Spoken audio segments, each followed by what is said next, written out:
Ready? Start. In all these cases at hand, the High Court does not appear to have focused on the requirement to have due regard to the qualifications required by the agreement or other considerations necessary to secure the appointment of an independent and impartial arbitrator.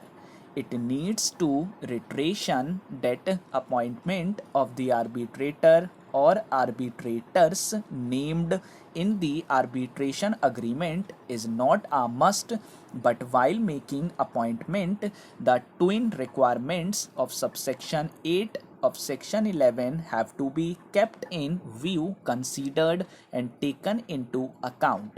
If it is not done, the appointment becomes vulnerable. In the circumstances, we set aside the appointment made in each case, remit the matters to the High Court to make fresh appointments, keeping in view the parameters indicated above. In the aforesaid decision of the case of Northern Railway Administration held that the High Court in the said case did not appear to have focused on the requirement to have due regard to the qualification required by the agreement or other conditions necessary to secure the appointment of an independent and impartial arbitrator.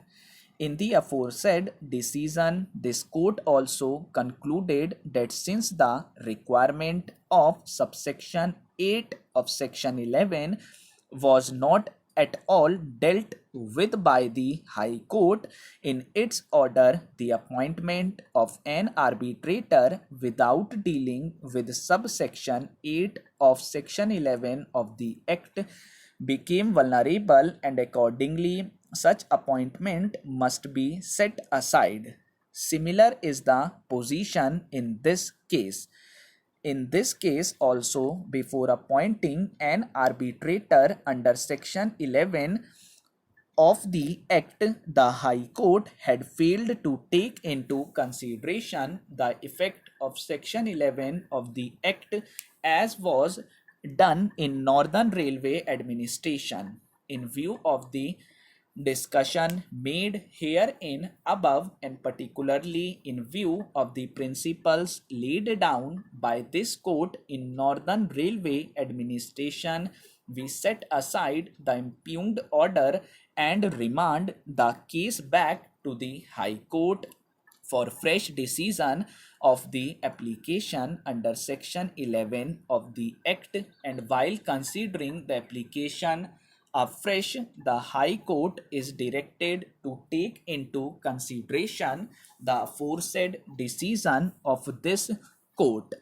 It is clear from the perusal of the judgment of the High Court and the records before us that the High Court had not terminated the mandate on the ground that the arbitrator could not pass the award within time.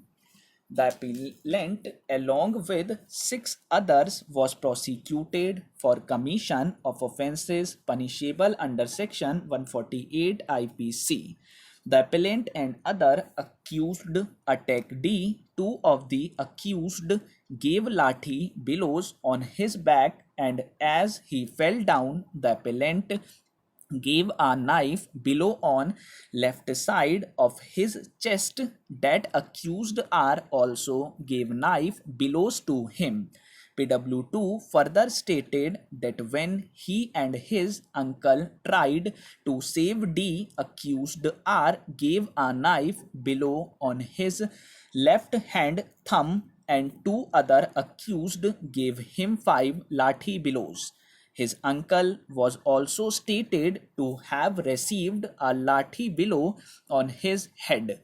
As to the cause of the incident, PW2 stated that as his other brother PW6, who had been elected as village sarpanch, did not pay heed to unreasonable demands of accused persons An altercation took place between both the sides the previous evening, but the matter was then patched up.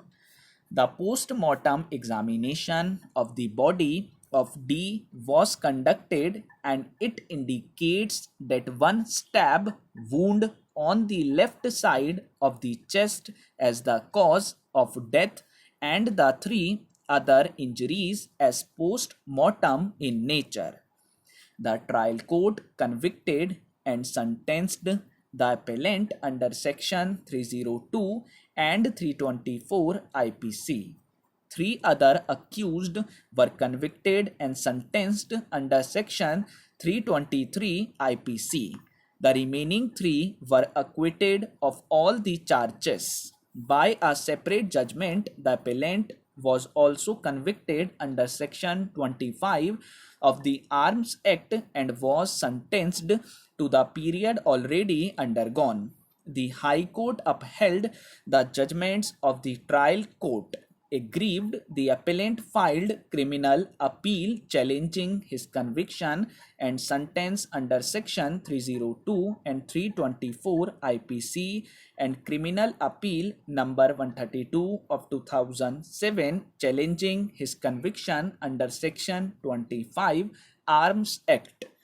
The trial court doubted the presence of PW4 and PW6 at the place of occurrence and did not accept their testimonies as eyewitnesses. According to the prosecution, the occurrence in which the deceased was killed took place shortly in the morning of June 24, 1995, when PW2 was medically examined with his companion, that is to say, within an hour.